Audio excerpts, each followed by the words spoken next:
Okay, guys, you've had a brilliant start so far this Champions League group. I am so stoked with you guys. We've got to make a few changes for this upcoming game, unfortunately. Injury, suspension, but Real Sociedad at home. We got to draw for these guys last match. Let's pick up a win and hopefully then we might be able to start thinking about Champions League knockouts, okay? Let's go, boys. Come on. Looking for trouble and fights, but you found me.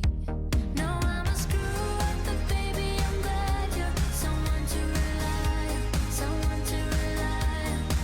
No, I'm a screw up, but baby, I could be someone to rely on, someone to rely on, someone to rely on. Hello everyone and welcome to episode number 125 of Husavik Heroes here on Shaun Does FM. I hope you are doing well, and coming up in today's episode, it's a rematch from yesterday against Erik Ten Hag's Real Sociedad, and off the back of that we are going to do the end of season review here at the end of the Icelandic season. So if you are looking forward to today's episode, then do remember to go down below, leave a thumbs up on the video, and if you haven't done so already and are enjoying this series here on the channel, also remember to hit that subscribe button and turn that notification bell on as well. It is greatly appreciated. But this is what the group does look like off the back of yesterday's episode. If you missed that one, it was a pretty big one in terms of our games in this group. Then I will leave a link to that over in the top right corner, and it is a rematch from the second game of yesterday's episode here,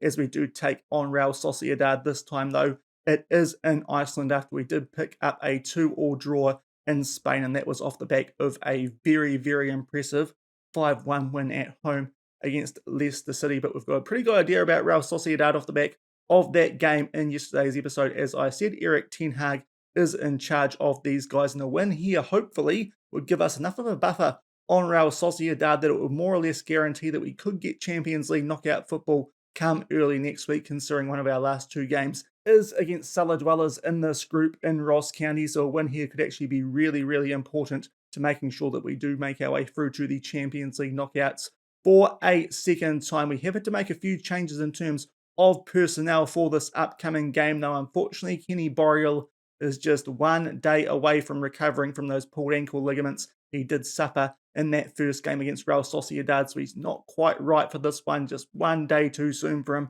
That means we are going to be starting Andy Harwood at left back. Stamatas Chatzakis will come onto the bench with that Kenny Boreal injury, and we've also had to make a change at centre back as well. Of course, Thiago Polo picked up too many yellow cards in that Real Sociedad game as well. That means that Gaetano de Prisco will come into the starting lineup, and Elias Anderson makes his way onto the bench. But apart from that, we are at full strength. Just a few changes here and there thanks to those issues at the back. But hopefully at home we can get a win here over Real Sociedad, and as I said, firmly put ourselves in the mix to make the Champions League knockouts this season. And we'll come back shortly from the Laugaras Vola to take on Real Sociedad.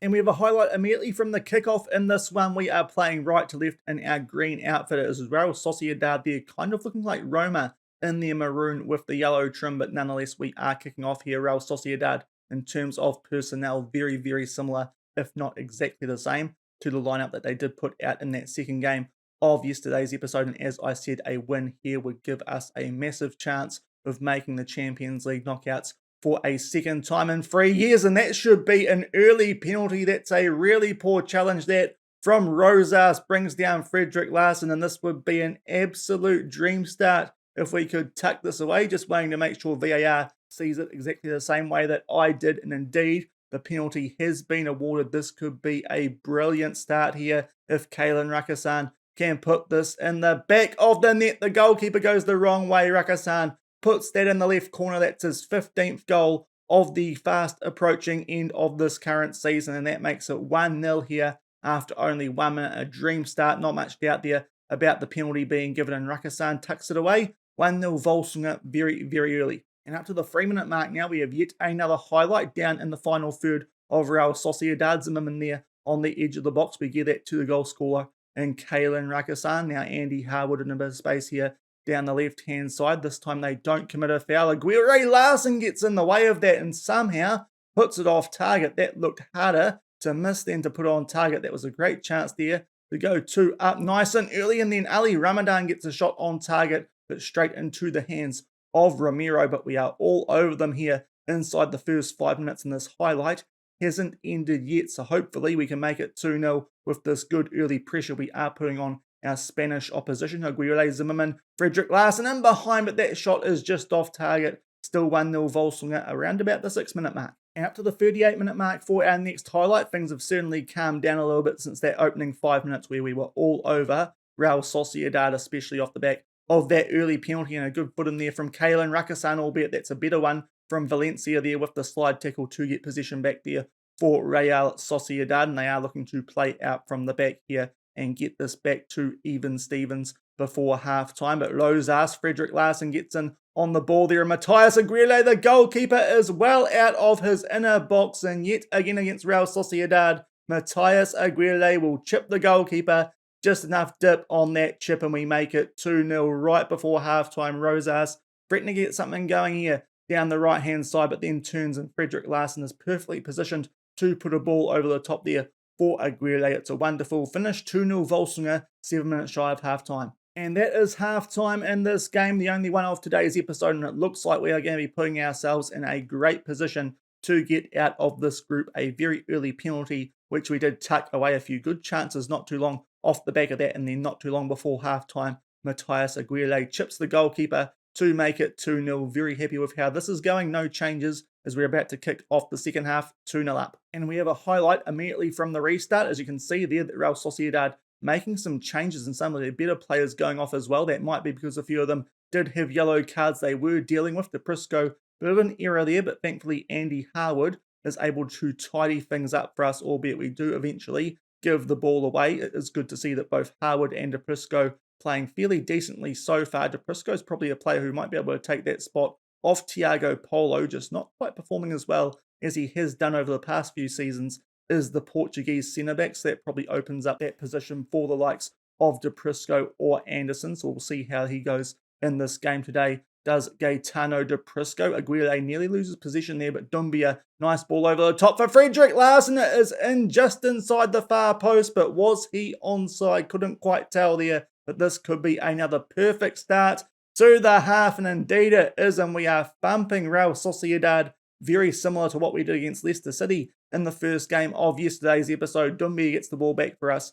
Good ball over the top there for Frederick Larsen. Not too sure if he's even in danger of being offside despite the VAR check, and it is 3-0 very early here in the second half. And not too long off the back of that third goal, we are back down the other end, and Ali Ramadan gets his head on the end of that corner. It's another assist for the Sana Dumbia, and not too long off the back of halftime, when it was only 2-0, we double our lead before the 50-minute mark. This is a really good performance. Ali Ramadan, given just enough space there, puts it in the bottom right corner, 4-0 Volsungur. And about 15 minutes off the back of our fourth goal, it is a goal kick here to Real Sociedad. They need an absolute miracle to find their way back into this game. A 4-goal deficit they have to deal with. And Pedro, though, will get on the ball here for Real Sociedad inside our final third for probably the first time in this game, I think it is fair to say. They play a ball over the top there for Concassal, but thankfully Levan Tam is able to tidy things up for us. We play it back to Husavik, and they play that back all the way to their goalkeeper, though, after we do try and play a ball forward, and Real Sociedad look to get something going here. As I said, really, for one of the first times in this game, we're doing a pretty good job so far. It is fair to say there's a shot from Concassal, but that's pretty much safely into the path of Husavik, and that will wrap up that highlight. We are still 4-0 up, coming up towards the 69-minute mark. Now we have a free kick. Ali Ramadan gets his head on the end of that just over the bar. Still 4-0 after 69 minutes. And not too long off the back of that most recent highlight, we do have another one. Real Sociedad trying to play a ball in behind there for Pedro, but Levan Tam will tidy things up, and Nicolas Zimmerman starts to cut in field 1-2 between Larsen and Aguirre. Lasana Dumbia just makes his way inside the box, squares it for Aguirre. He will pick up yet another goal, and we are thumping Real Sociedad here at the La Gaudas Vola. That is now 5-0 with still 20 minutes left, and we now should be putting ourselves in a great position when you do consider goal difference and head-to-head records to be making our way through to the Champions League knockout phase. 5-0 up here with just under 20 minutes left. And shortly off the back of that fifth goal, we are going to make our first substitutions in this game. We've got a few players down to red hearts. We are absolutely in a position where we can take those players off. Giroud will come off for Dumbia who has got quite a few assists today, I feel like, and Zimmerman will come off for Chaka Traore with 15 minutes left. And 5 minutes later, we are going to make our last substitution. Quite a few players now down to red hearts. I think Basaro Gay could use a rest. He's normally a player we don't have too many suitable options on the bench in terms of replacing, but today we do have a player who can play DM fairly well in Stamatas Chatzakis. That's our last sub used. Still 5-0 up with 10 minutes left. And up to the 90-minute mark, we do have a late highlight in this one, but the result is in no doubt. We are 5-0 up. This is another brilliant home win for us off the back of beating Leicester City 5-1 in the first game of yesterday's episode. So we are going to win all of our home games in this season's Champions League. Our last two are away at both Ross County and Leicester City. That will be coming up at the start of next week. And with the first game of that episode being against Ross County, you would like to think that will get us up to 13 points and should absolutely make sure we will make the knockouts of the Champions League for this season. We nearly get run over there and the ball is pinched there by Real Sociedad, but some good work on the retreat there from Frederick Larson after Rakasan did lose the ball. Chatzakis puts the ball over the top. Chaka Traore puts that top right corner with his head. Two of the substitutes do link up, and it is 6 of the best for Volsungur on this fourth match week of the Champions League. No doubt that's going to come up in the media item that we do get off the back of this result. A nice ball there from Chatzakis in the DM role today, of course, being a wing-back. He has that good passing and a great finish there from Chaka Traore with his head, and that should wrap things up here.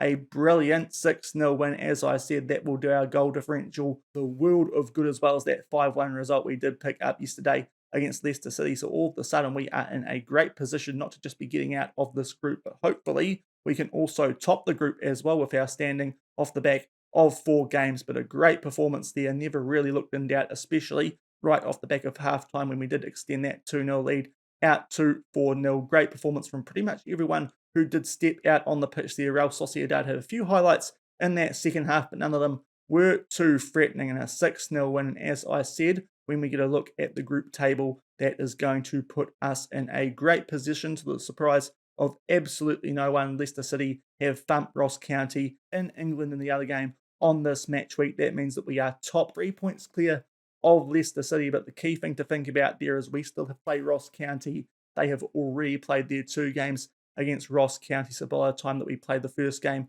of the next episode, we might get a buffer on those guys of over 3 points, and even then our goal differential against Leicester City should still be quite good. So I think it's fair to say that hopefully we might have already secured top spot in this group, provided we get the job done in the first game of the next episode against Ross County prior to that last game of the group stage in England against the defending Europa League champions in Leicester. But that is a great result, top of the group still, off the back of a 6-0 win against Real Sociedad. We'll come back shortly and get stuck into our end of season review. And we come back one day prior to the next game in our Champions League, which we are going to show you guys at the start of next week. Interesting to see we are 105 to be winning that game. So absolutely, that should hopefully make sure that we do finish top in this Champions League group that we are in. But we are going to make our way forward here to the season review and see what it does look like here off the back of yet another domestic quadruple. And hopefully we're partway through one of our more successful seasons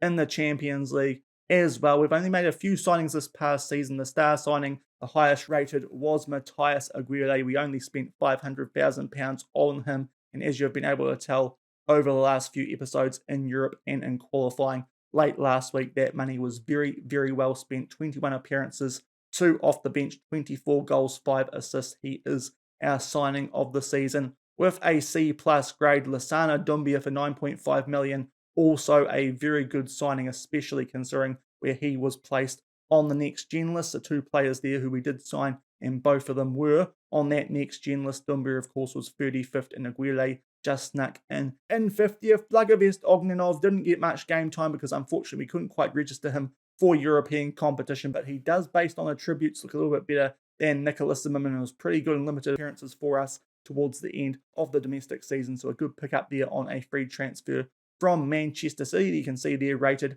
as a B+.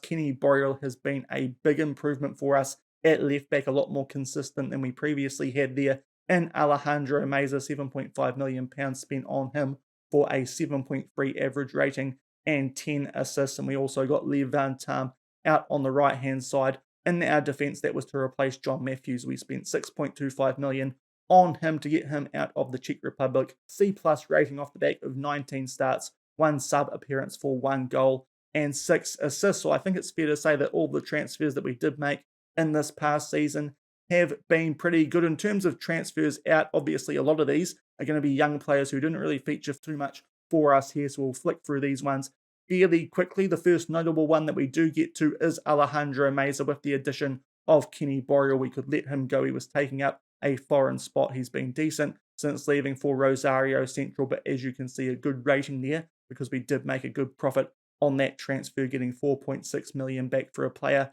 we spent around about the £750,000 mark on. We make our way down a little bit further to the next notable departure, and that is one of our former captains here at the club, in Hans Nicolucci Caviglia. We picked him up on a free transfer a long time ago, sold him to Inter Miami for £900,000. He's done a decent job over there, as you would expect, considering how consistent he was for us, but that was given a C rating, not the greatest rating, but we still did make a profit on that transfer. And a little bit later, off the back of that one, we also sold the then current club captain in Benjamin Rubio. With the addition of Aguirre, the likes of Jonata and Mariano at the club as well, it was time to let go of Benjamin Rubio. He was a great servant for us, but we sold him for £1.5 million after also picking him up on a free transfer. Again, not the highest rating in terms of the board, but it was a decent transfer there for a player we paid nothing for. We made a slight profit on the sale of Nathaniel Sotole after buying him out of South Africa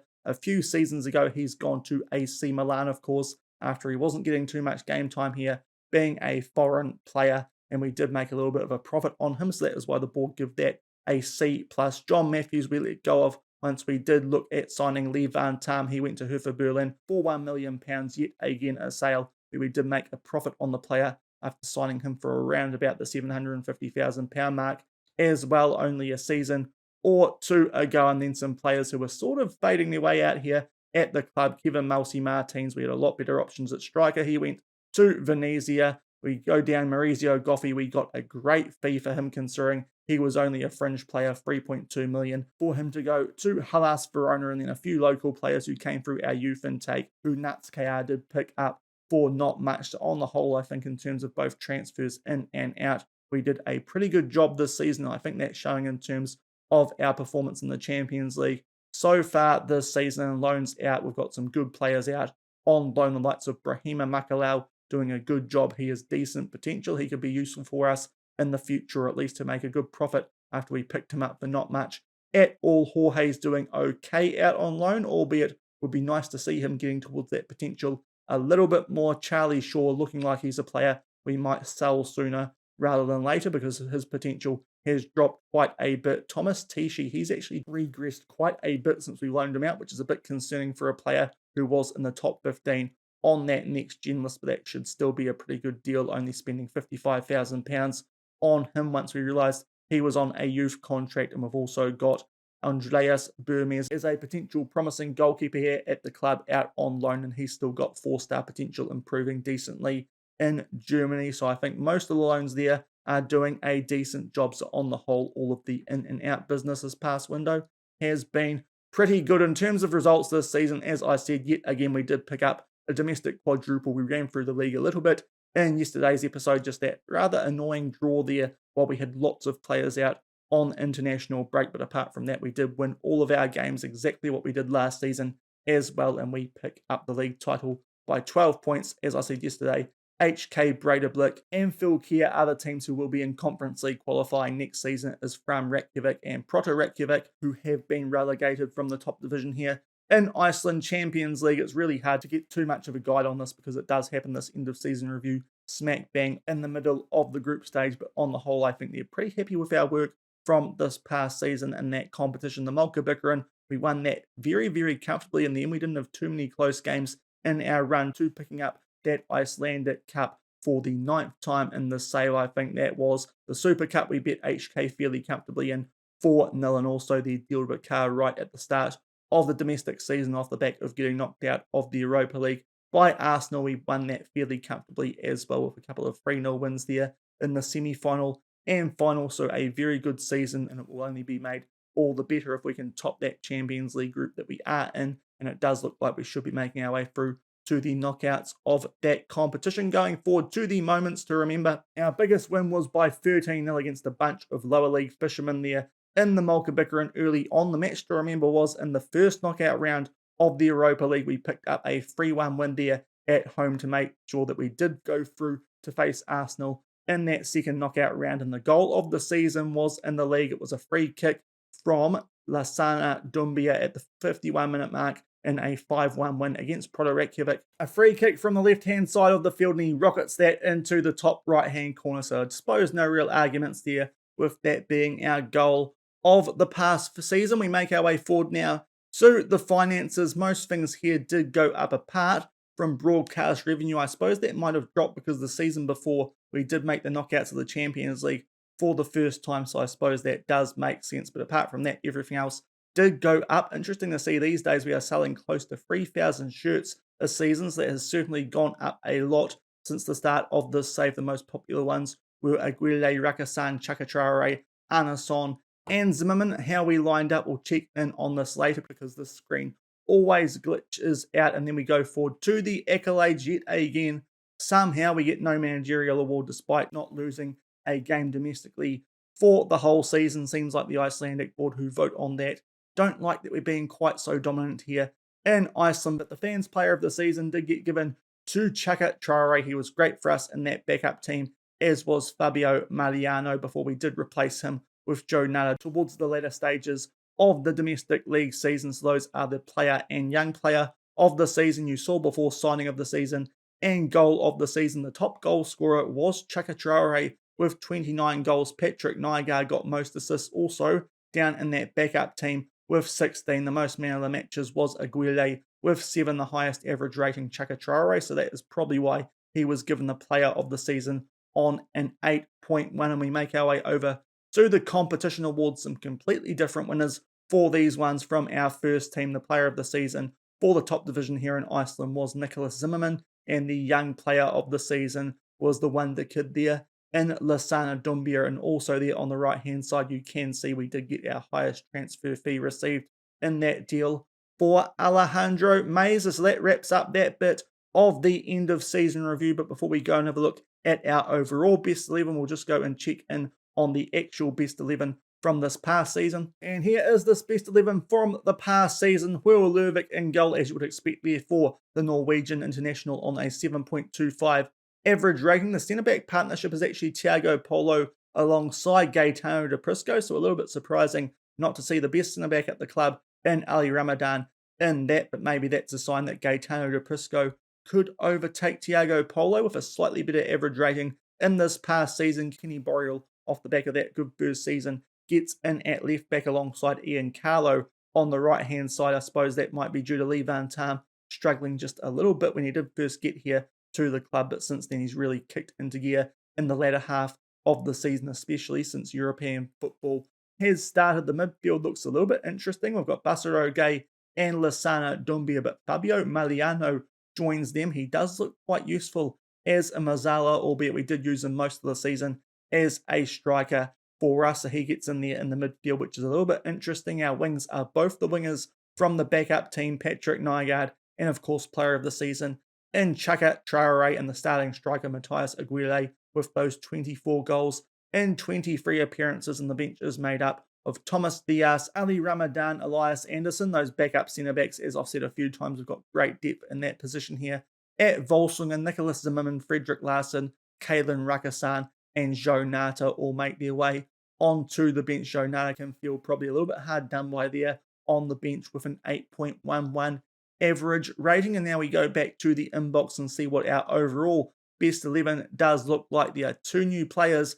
in this team. One of those is Fabio Mariano, and the other 2, Nicholas Zimmerman and Gaetano de Prisco. And finally, someone has gone past João Pedro in that starting spot in this team, but it is not Benjamin Rubio like we thought it might be after we did sell him. Fabio Mariano immediately gets in this team and goes into that starting spot, which I suppose is fair enough because, as you could see there, he has scored 93 goals in 86 appearances, so is actually doing a pretty good job for us when he does get through on goal for us. But that is the only change in our starting lineup for this overall best 11. We still have Sarah Fellini in goal, Diaz, Paulo, Mbiamba, and Carlo in defence, Galtason, Anason, and Caviglia in the midfield, Chaka Traore, Patrick Nygaard on the wings, but now it is Fabio Mariano up top, and the bench does consist of Richmond Badu, Gabriel Corbo, Gaetano de Prisco, Zimmerman, Ledsong, Frederick Larson, and João Pedro. So that's what our best 11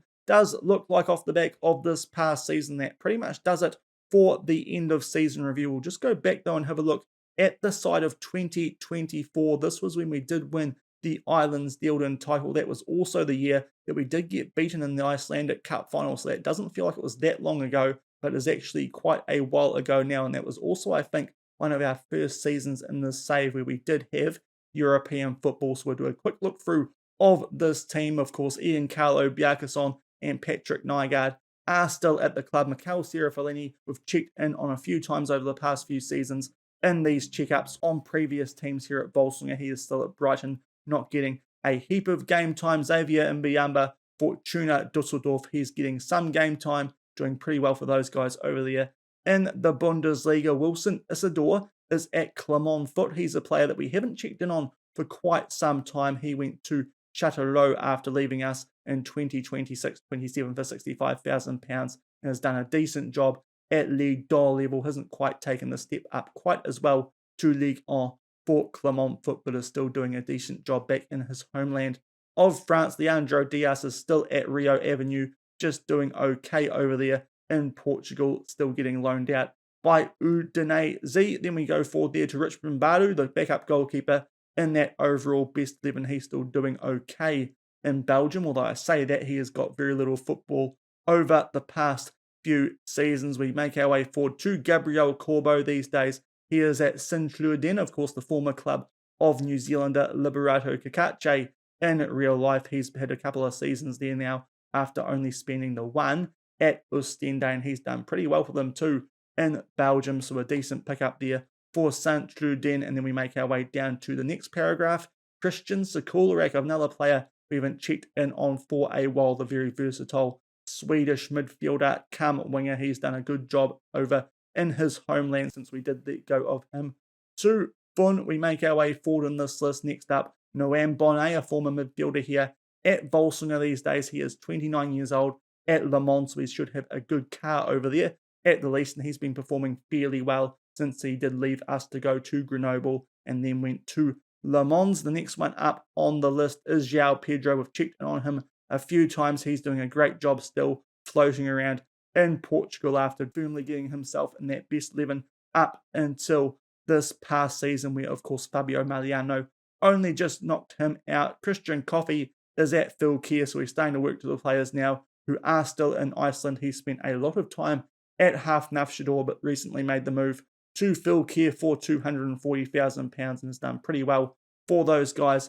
in his first season there. And we've also got Kurt Shaw, who is at Keflavik. He continues to perform really well domestically, despite us letting him go back in 2027. And we've still got the likes of Lorenzo Gavioli to go through. He is in Italy. He's been doing pretty well since we let go of him into the Serie C at Renate for £8,000. Loritz Lillamosa, another midfielder that we formerly did have here at the club, the Dane who we let go to Helsinger for £4,900. He's been steadily improving towards the later stages of his career in the second division there in Denmark. And to round things off, we do have Ledsong in Brazil, of course, the former homegrown club and nation player. He's been performing really well back in Brazil for Campinese. So that's where our squad from 2024 does look like. The other player was Abdoulaye Bamba, but he these days has retired. But I think that does most things here for this end of season review. Of course, we did have a unbeaten season. I think you've got a pretty good idea